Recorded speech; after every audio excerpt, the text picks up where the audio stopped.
Alright, let's make the bookings diagram. At the bottom of my screen, I'm going to click the button Insert Page. I'm going to double click the page 3 and call it Bookings and press Enter. Now I'm just going to scroll a little bit so I can see my page clearly. What I'd like to do first of all is add some text to the top. So I'm going to click the Text tool and I'm going to click at the top of my page and I'm going to type Booking List and click away. Ooh, no, click the pointer tool and then resize.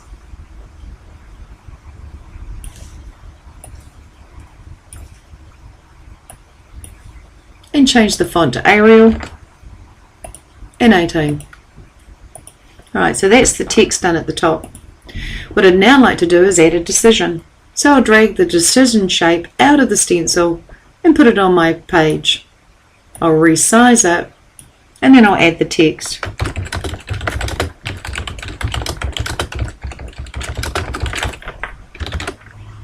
And click away.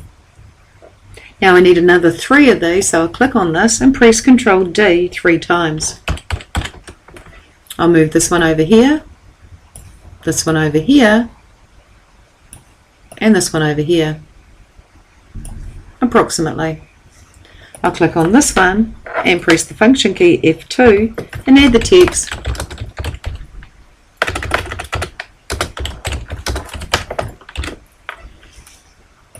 I'll click over here, press the function key F2 and add my text.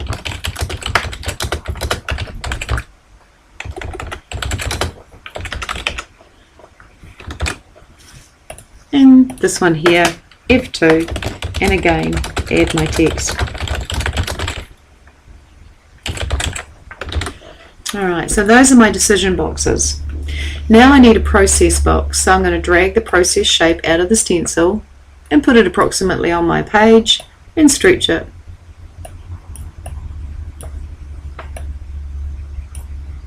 And I'll type my text.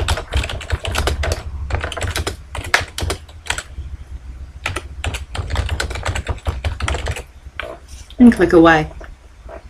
I need 2 duplicates of this shape, so I'm going to go Ctrl D twice. Put this one over here, press F2 and change the text. Put this one roughly here, press F2 and again change the text.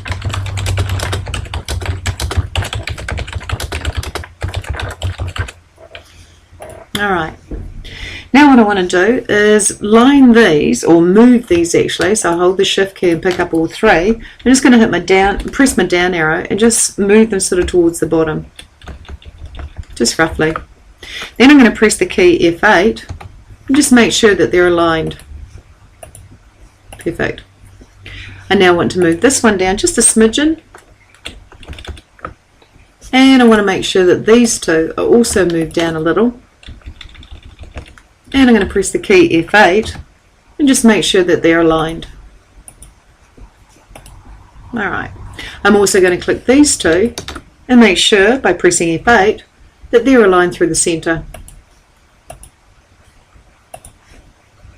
I also want to make sure that these 3 are distributed evenly.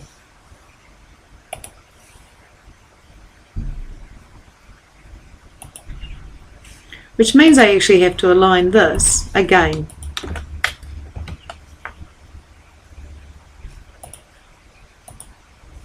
And I might have to move it over a bit.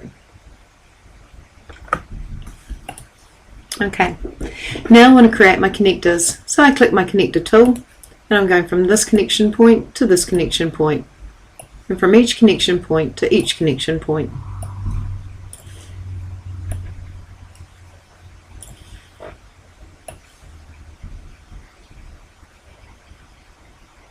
And the fact that they're not dead straight means I still have alignment issues, so we'll resolve those shortly. It's a good indicator. And then back to my pointer tool. Now these 2 need to be lined up, so I'm just going to click this, hold the shift, click this, press F8 and align them through the center.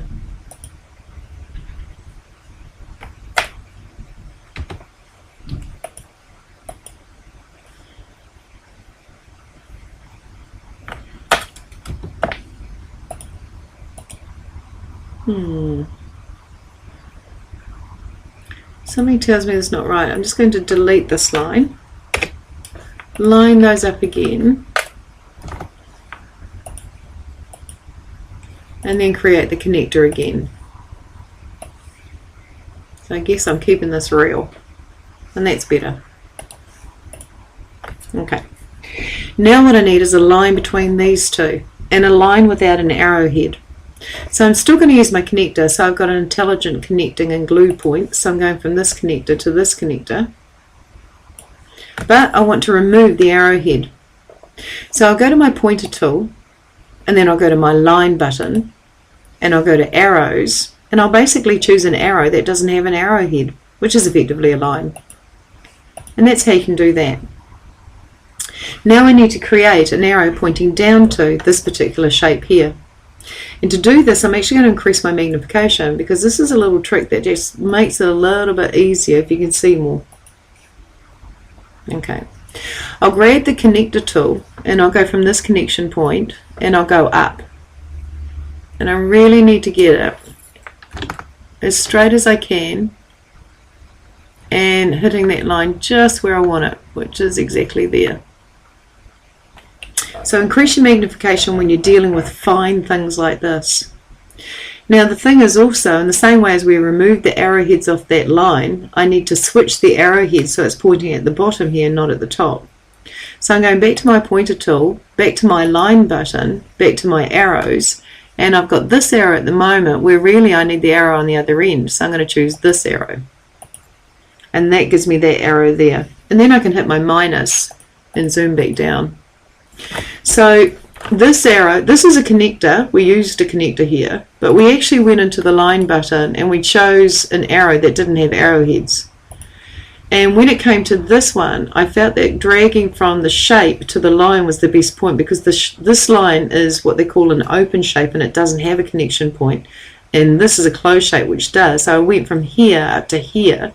But I find that when you increase the magnification quite a bit, it makes it a lot easier to get it to the right place. But then I had to change the arrowhead again using the line tool so that the arrow was at this end and not at that end. So there's some interesting arrow shapes in here too, by the way. Okay. And that, I believe, is the diagram. We could change the font. I could lasso all these shapes here.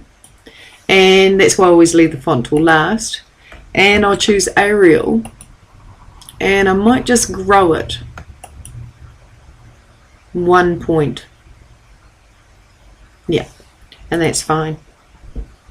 And I'll save the file by hitting the save button on the quick access toolbar. So as you can see, it's still a little tricky, but those are some of the tricks that you can employ. Now the last thing I want to do is run a spell check. And one of the buttons we added to our quick access toolbar was the spell checker, which the shortcut key is F7, just like Word, Excel and PowerPoint. And if you didn't add this button, you could go to review and you could run the spelling this way. But if we run the spell checker, it basically says the spell checker is complete and there were no errors. So I can go OK.